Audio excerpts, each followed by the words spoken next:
When your new bare-rooted roses arrive, here's what you need to do. Open the box as soon as it arrives. Remove and recycle the paper packaging. This is a box of 6 bagged bare-rooted roses.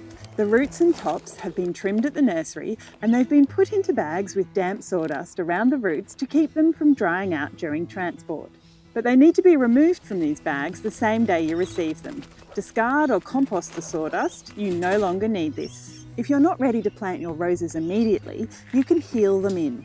This can be done in the ground or in a pot. Simply dig a hole deep enough so that their full root ball can be covered by soil, or choose a deep pot and half fill it with potting mix. Once you've knocked off any sawdust from the root ball, place the bare-rooted roses into your hole or pot and ensure the roots are completely covered with more soil or potting mix. Keep the soil or potting mix around their roots damp but not soggy until you're ready to plant them. If you are ready to plant your roses straight away, you just need to take them out of their bag, knock off any of the medium that's around the roots and pop them straight into a bucket of sea salt while you dig the hole. Ideally, leave them to soak in the diluted seaweed solution for at least an hour. If needed, you can leave them soaking like this for 24 to 48 hours before you plant them. Check for any damaged roots and cut these off with sharp secateurs. Dig the hole for each rose 30 centimetres wide and 25 to 30 centimetres deep.